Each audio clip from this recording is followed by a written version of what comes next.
Hi, Katie. Hi, Grant. How you doing? Doing well, thanks. Excited to be here with you. I'm also very excited. I know that your calendar is jam-packed today, and we managed to squeeze in there. So thank you Yes, for giving us the time. absolutely. This was the one, like the major thing I was looking forward to today. So, absolutely was not going to ask to move it or cancel it or whatnot. So, thanks. I am pleased to hear that, and I'm sure the listeners are also pleased to hear that. So why don't we start with a bit of an introduction to you? So imagine maybe the listeners have not looked at your LinkedIn profile; they don't know you. What are the key things you would share with our listeners about you and who you are, Katie? Yeah, thanks, Grant, for the opportunity. So, my name is Katie Lane, and I serve as the Chief Talent Officer for the Clayco Enterprise. Clayco is a very large design build organization. So, we do everything from securing the land on the commercial real estate side to designing the building, architecture, interiors, pouring the concrete, building the actual structures, curtain walls, finishings, etc. And we've got roughly 3,000 people that we employ. We're a company of almost 6 billion nationwide. And so I am really responsible for helping to take care of all those people and make sure they have a good experience working here. I've been out in the working world since, gosh, about 2004, and mostly in a people related role. And it's just a really fun spot to be in. We're a super progressive organization. We get to do a lot of fun things, and the people here are just phenomenal. And the reason why I'm so interested and I'm grateful for you coming on the podcast is because that's not the typical sort of thing we think of when we think of maybe construction or building or and yet you've managed to achieve that. So I mean it's really interesting. Yeah, it is really interesting. And you can kind of see part of a poster behind me, but Clayco has a mantra, the best and the brightest. And we look at that from our people standpoint. So we always strive to attract and hire and retain the best and the brightest people because we really do have a belief that we can't go out and serve our clients if internally we don't have the best and the brightest. So the people focus is absolutely critical. And we'll hear from our senior leadership all the time about how people are the most important thing. And we actually see that come out, which is fascinating. In a little while, we'll kind of dive into the chief talent role and the people focus and how you structure that because it's a super interesting model and approach that you're doing. And I think a lot of people can learn from it. But I'd like to stay focused on your career a little bit. What motivated you to build a career in HR in the people space? Why that area? Yeah, and you mentioned a couple of moments ago that we'll touch on it later. So we don't have the traditional HR function here within Clayco. So I hesitate to say I have a career in HR because I really don't. I have a career in people. You know, at a very early age in high school, I started working at a restaurant. That was one of my first jobs. And I'm sure a lot of people can relate to that. They worked in restaurants or in retail. And that taught me a lot about interacting with people. And then after college, I went into a career in customer service, was one of my first jobs, again, dealing with people. And then I got into the training and development space, helping organizations grow and develop their people. Went into sales for just a little bit. Okay, you're dealing with people there. And then came back into the training, learning, and development space. And that ultimately brought me to Clayco as the chief talent officer. But as I think back on my progression of my work world, it really is dealing with people and the ability to relate to people, connect with them, help them to be better. And that's what I really focus on day in and day out. If we can help someone to be better in not only their jobs, but also in their lives, then I've had a successful day. And I've got a true passion for helping people be better. Nice. I love that, and I think you know really and truthfully, that's where everyone should be in the people space, right? We should help Yeah, each other advance and move forward. I'll use the HR kind of catch-all for people, sure. talent, but I know there are key differences where you are. But what having gone through that transition and now looking at people-focused responsibilities and leading the kind of people-related function where you are, what's kind of emerging right now for you, given the size of your org? What are the sort of things that you're seeing right now that maybe didn't exist 5, 10 years ago? Yeah, so there's a couple of things. One is that the speed of change has accelerated, right? There's actually a book called The Speed of Trust, but now you can think about the speed of change, right? And with technology emerging, the way that people are doing their jobs is constantly changing. So, we are staffing for jobs that did not exist 6 months, a year ago. And that's creating challenges. So that's one piece of it. Also, the way that we're engaging people and making them to feel connected to an organization, given that we spend a lot of time in construction with what we do, we've got job sites across the country. And it was just in a meeting earlier this morning talking about, okay, if we've got a group of people who are out on a job site and their tenure is very small or very low compared to other job sites, how do we make sure that we're giving them the tools to be successful? Where one person maybe has been with Clayco 10 years, another person has only been here 4 months. How do we make sure that they all have the tools to be successful? So making people feel connected is big. The other thing that's been a challenge for a lot of organizations, and not so much us, and we can chat about it later if you'd like, is bringing people back to work after COVID and back to the office. In the business that we're in, we're seeing the decline of people building office buildings and occupying office space. We have a really strong culture here at Clayco, and there's a big push, and there was early on, for us to be in the office, and people actually do it. So, that's definitely a challenge. But after going remote for some time and seeing that hybrid work, those fundamental human connections, I see those as being critical and focus. So making sure that people remember you've got to connect with other people in order to get a job done, or you've got to build a relationship. You have to know how to communicate. Some of those fundamental skill sets are lacking on the heels of COVID, and they're critically important. Kind of connection in two ways, right? The connection with the organization is actually more prevalent and needed than ever, because historically, when I started in the industry, you didn't have to have a connection with the org. The org was the kind of superior to you, and you needed them to kind of give you a job, and you needed to do what the connection came people to people.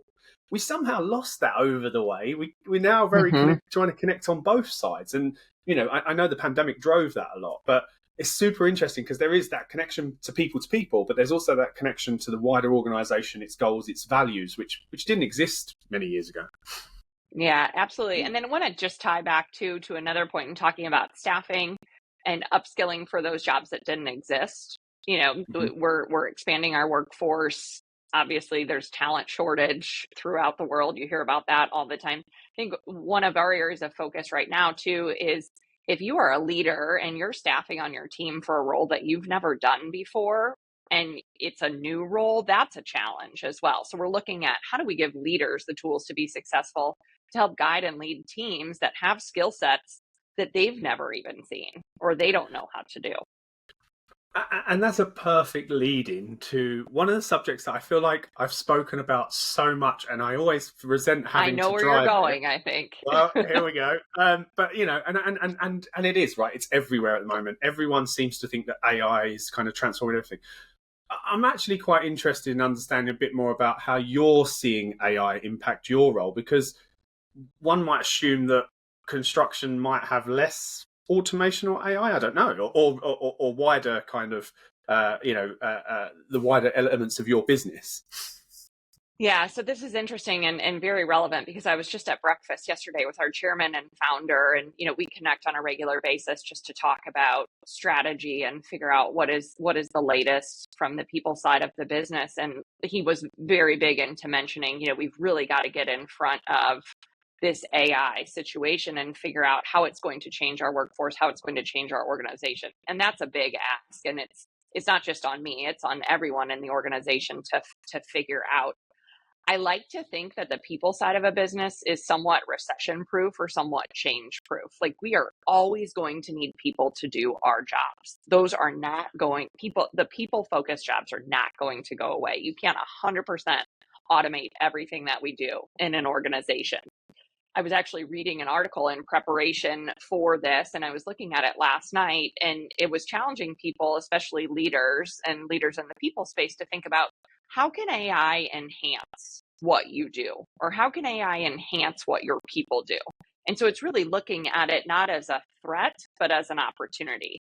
So we were talking about potentially automating some accounting functions, right, through AI, because you think about anything that's data driven from an input standpoint and then analyzing it and getting some type of output for it. That could realistically at some point soon be done by AI, depending on what that looks like. Well, we're still going to need people to do various functions, and the things that they're doing are just going to change. So I would submit that it's really about a mindset, and we think about what can AI help us to achieve, or what can AI enhance versus what's it going to take away from people. And if we've got really valuable people who we see as being a strong cultural fit, well, guess what? If AI takes away part of their job functions, we're going to find something else for them to do because they're invaluable to us. So I think it's going to be a big mindset shift first and foremost. And then it's going to take some logistical work to figure out, okay, where do we need those people now if they're not doing what they used to? I don't think it's quite as scary. It doesn't need to be quite as scary as people make it out to be. And you know what, you really hit the nail on the head there, and I don't think anyone's mentioned that before. But the making sure that leaders think about, okay, if we save time in job duties with AI, what can we do with that skill set? And that is a really progressive and forward thinking way of looking at it. And actually, that's a really good point. And Yeah. I don't think many people are taking that further step at the moment. And maybe that is, mindset blockers. Well, and it's funny, probably about 5 or 6 years ago, I was in a conversation with a former client of mine. They were a manufacturing company. And this was when self-checkouts were becoming really big. You think about the grocery store or Walgreens, and and a lot of people were freaking out, like, well, what's going to happen to all those checkers if you're able to self-checkout? But think about the last time you went to a self-checkout. You might have an issue with weighing some of the fruit, or a coupon that you're trying to use is not getting processed, or you're in a cash only lane and you've only got your credit card. Well, you still need somebody there to help monitor it, right? And you still need people to stock the bags. You still need people to collect the money. So the client I was talking with was making the point, and this just really spoke to me, this example, because I use it all the time, right? You go through that line. Okay, well, great. We might not have that person actually scanning and checking the groceries for you. Well, now they're doing some type of different job. So AI is going to ultimately cause us to lose some jobs, but gain new ones that are just different. Yeah, exactly. And I love the analogy of the self checkouts. In fact, funny enough, over in the UK, we've just seen a quite a large group of supermarkets decide that actually the human preference of their customers is that they don't use them and they don't like them, so they've just got rid of them. Interesting. Their customer group doesn't like it, they don't want it, and so therefore they've got rid of it. And I think we sometimes forget about human preference on and actually putting the stake in the ground and saying, we can do it this way. But I love. We're not here to talk about self checkouts, but I could go down. We're not here to talk about groceries, but that's okay. It's an analogy that most people can relate to, right? We've all probably gone grocery shopping at some point in our life. Exactly. So that kind of moves us on to skills and looking at skills. We're seeing a lot of people suggesting that their organization needs to go on a journey to fundamentally focus on skills. So we're seeing this kind of journey to skills-based organization. We aspire to be a skills-based organization. We want to put skills first. What do you think about becoming a skills-based organization? Is that a journey that everyone should be going on? Are you on that journey where you are? Yeah, so a couple questions there that you asked. So skills-based organizations, it's really a buzzword right now. Not that that's a bad thing. It's becoming prevalent, right? And it's really figuring out what are the skills that people need to do their jobs well and helping them to get there. We have started to create some matrices for various roles here within Clayco, and we had some previously, but we are starting to build that out and look at, what are those skills that people need in order to do their job. I think where we have to be careful with that, and other organizations have to be careful with that, is not putting people so clearly in a box where this is absolutely all you have to do in order to do your job well. Because that's the cool thing about innovation and progress is that someone might come to you and say, you know what, here's something else I need to do my job well, or here's an idea that I tried. Could we add this skill set to my roles and responsibilities? So as long as we use it as this is not everything and only everything you have to do your job well, these are opportunities. The other thing we're really careful about as we build out and that skills-based organization mindset is making sure that people don't assume that if they do X, Y, and Z skills very well, that's a check the box and they automatically get a promotion or a salary increase. We really frame it as these are opportunities for you. So if you want to advance in your career, here's some opportunities that you have in order to grow in these skills. And ultimately, that should drive you to some sort of success. And we'll have a conversation about it when you do it. You're probably getting the sense that we don't do things 100% traditionally here at Clayco, which is really cool because we have a lot of bandwidth to do some really neat stuff on the people side of the business. So we don't like to create these just firm guardrails of here's everything, again, that you need to do your job. Here's some opportunities. Here's what we think might work. So as long as organizations don't make it so formal so that it handcuffs someone, if that makes sense. It does. And I think it's really interesting because, again, to your earlier point around, focusing on when you take something away, what else could you give the right people, people who live and breathe the culture? The skills matrix, they need to be focusing on where can they be pivoted within the org. So, because, like we've said, change is constant. We know that now. It's much more constant absolutely. than ever. And I think, there is a danger when you come into that skills-based org that the safety net is just pigeonholes or boxing everything. That is safety, sure. and comfort. Yeah. And Grant, I'll go back to an earlier comment too. And just in our conversation, it made me think of this as you're hiring or we're hiring for roles that have not been done before. You've got people ultimately, when they're brought into the organization to do a job that didn't exist before, well, the framework for that job is not always there. And so they're creating their roles, responsibilities, and job descriptions as they're going, right? It's the building the plane as you're flying it analogy. And so we can't always give people that kind of prescriptive menu of here's exactly what you need to do in order to do your job. Sometimes they have to help create it, which drives that entrepreneurial spirit. And it's not for everybody, but it's good for some people. Yeah, and it's funny because anyone, I worked in a couple of startups, and anyone who works in a startup, it's the favorite analogy is kind of building the plane as you try and fly it, right? And I think you kind of have to meet talent where it is, because that is not for everyone, as you say, and some people do want clear parameters. Some people do want clear hourly working or X, Y, and Z. So I like that.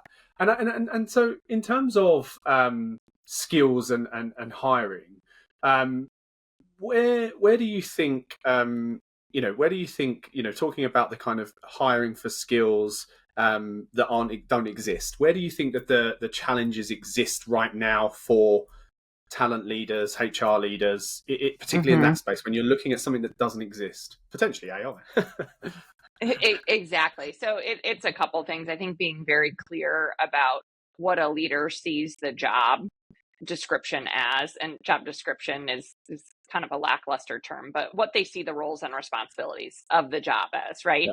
And so getting that, and then making sure that the recruiter, the onboarding team understands that and they're able to communicate that to the candidates. The worst thing we can do is hire somebody for a job that we misadvertised to them. And I will say our recruiting team has actually restructured this year in regards to there being so many different roles that they're recruiting for, so that they've restructured to make sure that they really are on top of some of those things and make sure that maybe they're looking at things from a more regional standpoint or a more specific focus area of the industry. So they're really on top of doing the best that they can in order to staff for those new roles. And then I think it's also communicating the expectation that when someone new does come on board, and it's a role that maybe we haven't had before, encouraging them that, we're going to need flexibility. We're going to work to figure this out together.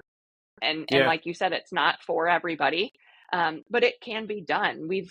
I can think of 10 specifically off the top of my head, new different type of roles that we've hired for in Clayco over the last year. And those folks are thriving. amazing. That is amazing. Yeah. And I wonder whether I think now's the right time to dive into the model, the structure, and how you approach, right? Because um, we briefly discussed before about we're seeing the rise of the chief talent officer role, Mm-hmm. but we're seeing that in addition to a CHRO role. So we're seeing some orgs, large orgs, kind of separating out acquisition, talent Mm-hmm. sourcing, and talent planning, and development and human resources.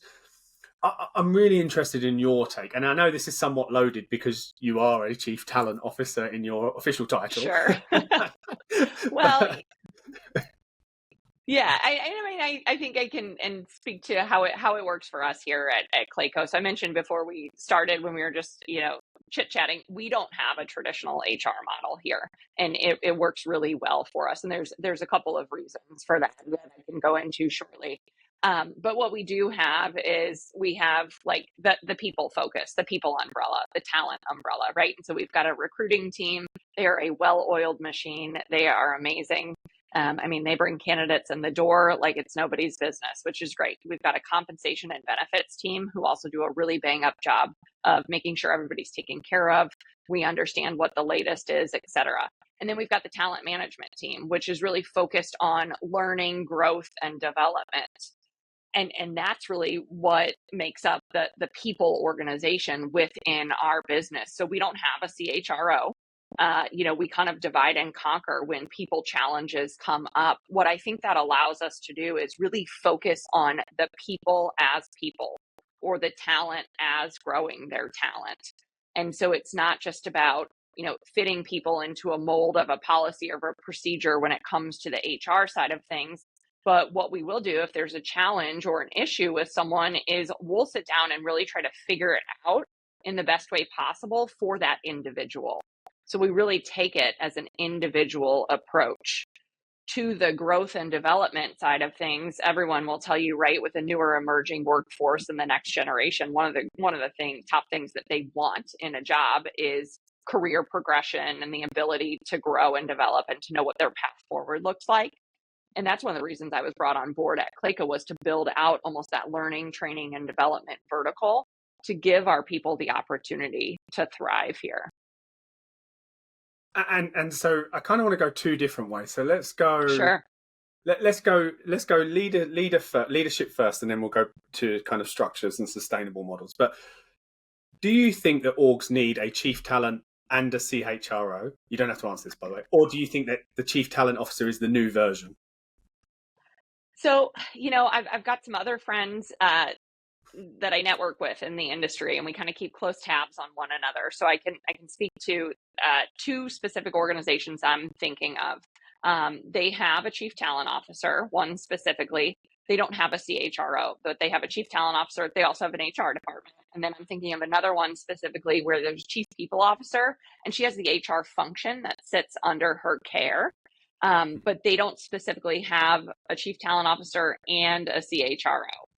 So maybe it's the way that things are going, as we're seeing more of a need for the focus on the people or the talent, and kind of that HR takes a back step. Yeah. Okay. And then going back into the kind of wider org structures. So is there a need for HRBPs anymore?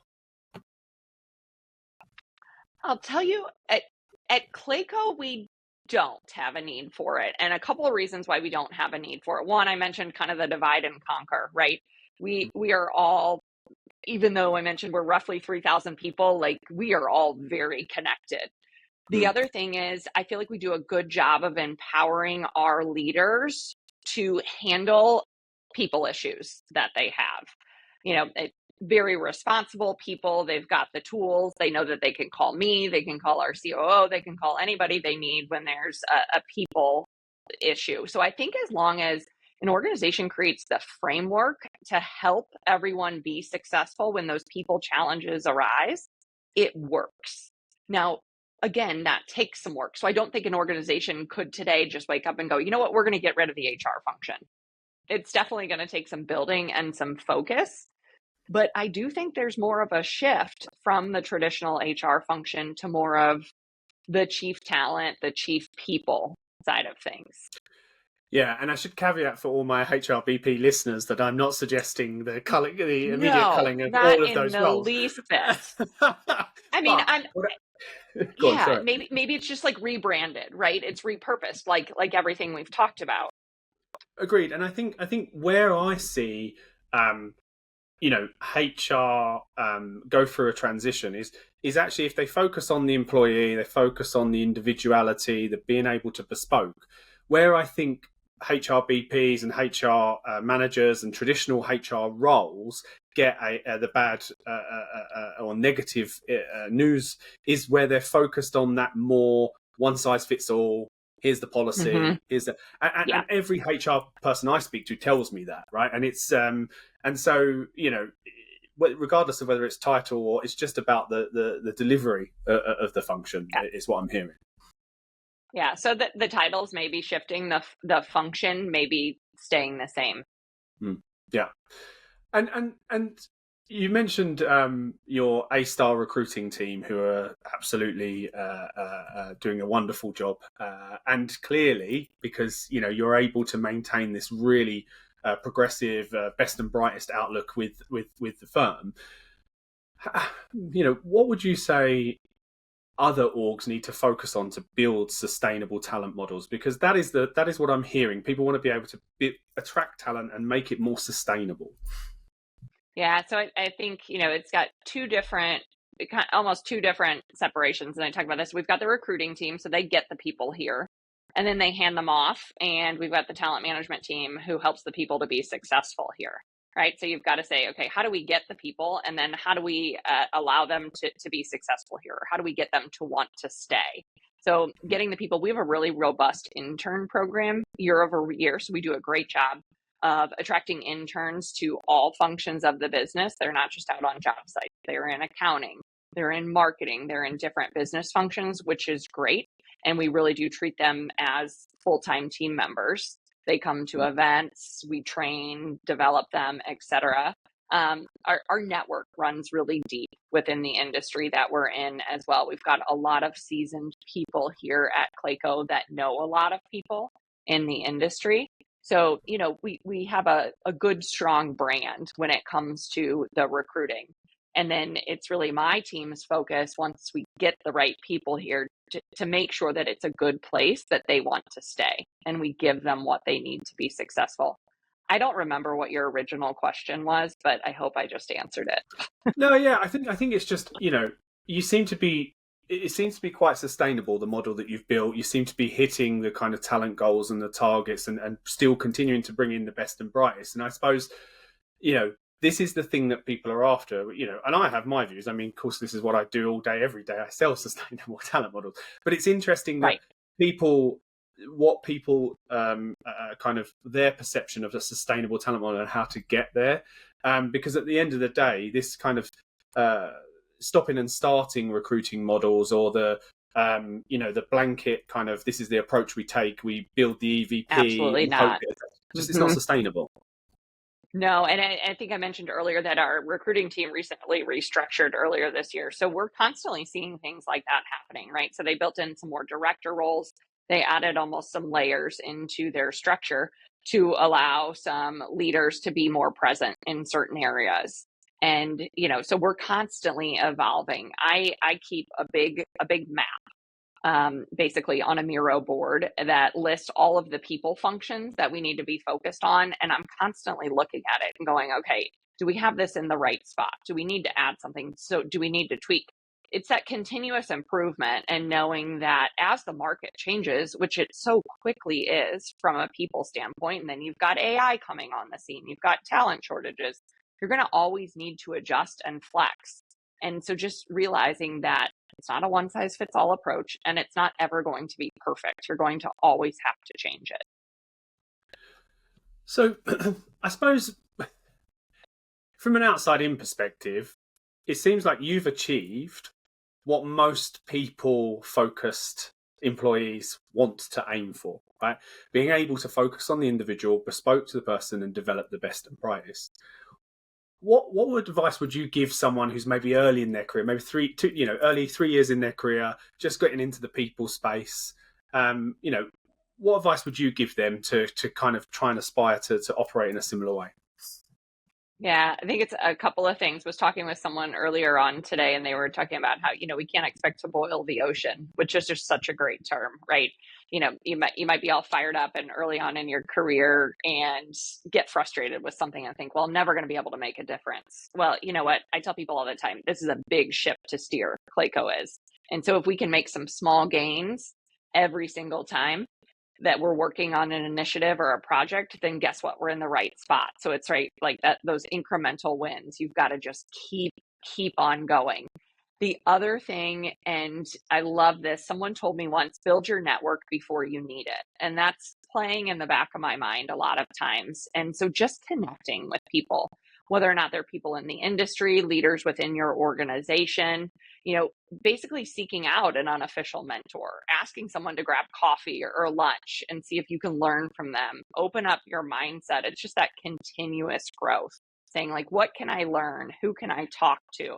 When I first started at Clayco, I've got an office, but a lot of times I would just go sit in a random area of the building and work on my laptop for a little bit because I would find somebody to talk to, right? And I would learn a little bit more about the business. So being willing to put yourself out there and just connect with other people is really big. So again, two things. One, realizing you've got a big job and it's not going to be overnight. There's going to be some setbacks. You're always going to have some wins though, so keep making that progress. And then two, build those connections and see what you can find out. Yeah, I'm really glad you said that, because one of the things when we thought about launching this podcast is we're like, well, everyone's doing podcasts. Like, why are we doing podcasts? Everyone's doing podcasts. And actually, when we boiled it down, it was not everyone has access to various different leaders. Not many people have, the ability to be able to meet with someone like yourself who's in another industry, or someone like our other guests. And actually, this was our way of kind of them building out their knowledge and their thought process and their networks. And maybe they'll reach out and say, hey, I heard you on the podcast. I'd love to walk through this. I would love that. Yeah. And I mean, I have setbacks too. It was probably like 3 months ago. And I was thinking, gosh, I got a lot going on. I've got a lot on my plate. Like, what have I accomplished lately? And I'll be fully transparent. I sat down and made a list of like the big picture initiatives that we had gotten off the ground recently. And after I made that list, I thought, wow, I feel a little bit better. We got some good stuff going on here, right? I think it's James Clear, the author who wrote Atomic Habits. He's got a great quote. He says, intensity makes a good story. Consistency makes progress. So he talks about like, you might wake up one day and say, I'm going to go run a marathon. Okay, cool. Maybe you go do that. That's a great story. But where you're going to be more successful is if you're like, you know what, every day for the next month, I'm going to run a mile. Okay, well, you're going to progress your fitness goals. So remembering that, right, it's a marathon, not always a sprint. So intensity makes a good story. Consistency makes progress. And that's tough for a lot of people. We live in a world right now where it's instant gratification. You send a text message, you appreciate a response right away. You post something on Instagram, you're looking at the likes. Like, we constantly want that feedback loop. But sometimes stuff takes a while. Yeah, it does. And I think that's such an important message to people just joining their careers now, especially around the theme of boiling the ocean. I love Atomic Habits, by the way. And it's a good read. If anybody listening has not read it, I don't work for James Clear, but I'm a huge fan of his because it's a great book. Check it out. Agreed. It is a good read. So we're coming to our final question. I could talk to you all day, but you've got your other meetings to get to. So I just want to finish on the final two questions, and it's around kind of Level Up's mission. So our mission is to develop solutions that elevate the world of work. That's what we focus on. Two questions: what does elevating the world of work mean to you, and how can everyone play a part in elevating the world of work? Elevating the world of work. I think that's just seeking out opportunities to get better, right? So, how can we make things better, big or small? How can we do that? I've got a coworker, someone on my team. One of his slogans is, "We've got no shortage of opportunities to get better." And I love it, right? And so constantly listening and hearing opportunities and thinking about how can we make this better? If it even makes it better for one person, guess what? We're leveling up some, we're increasing, we're growing, we're changing. So I think that is kind of what that means to me is how do we make something better? Continuous improvement. And then your second question, I forgot. So how can we all play a part in contributing to that? Yeah, it's taking ownership for things, and it's making sure that, you're bringing your best to the table and you're putting in the work. When people join Clayco, if I get an opportunity to talk with them when they first start, I warn them. I say, this is a place where you're going to be expected to work very hard. Like that is the expectation here. And if you can do that, then you will succeed and you will do well here. And there's some organizations where that's not the expectation. They may say that's the expectation, but it's kind of an easy road, and that's fine.